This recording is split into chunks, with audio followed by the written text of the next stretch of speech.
playing against Zach Efland, who looks to be playing a black-green strategy. I'm looking for the splash. It looks to be Obzon on his side as well. So we'll head over there. We'll see Efland versus Braun-Duin as we are in game number 3 right now. You see the life totals here, 9 for Braun-Duin, 8 for Efland. We'll update you on the board state right now. Braun-Duin with mana to activate a Gabney Township. Kasai Pride Mage has a counter on already, so that's a 3/3 with the ability to come into a 4/4. And then a Voice of Resurgence Elemental token on Efland's side. Looks like he's going to be searching up a Goblet Shrine. He's cracking a fetch land at this point. A Marsh Flash to search up Goblet Shrine, as he could not search up that forest. Scavenging uses a 4/4. He's got a Stirring Wildwood among his lands and a copy of Tassiger. So this game does look relatively close. It looks like Efland has a few cards in his hand. Braun-Duin has at least one, but it's unclear as to what it is.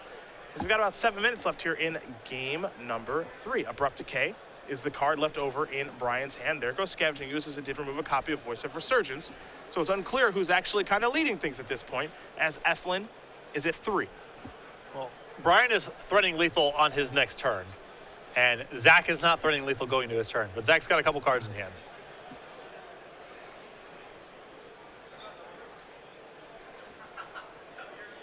Efland with a copy of Siege Rhino in hand.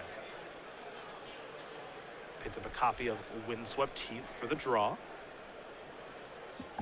He'll start by deploying the Heath, it appears. And also has a copy of Murderous Cut, too. That's pretty close to ideal leftovers. Absolutely. So he can cast the Rhino and have enough to cut. Puts him in a position to attack with Tassiger this turn. Windswept Heath was actually card number 4 that would go to the graveyard, so that may have been a perfect draw step there for Efland. Yeah, this is about the worst hand for Brian to be playing against this turn.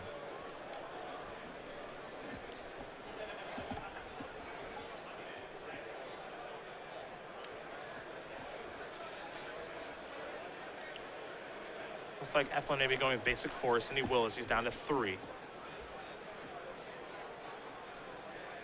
Yep, and he has white, green, black, and another black mana left over, so he can cast Siege Rhino and Murderous Cut.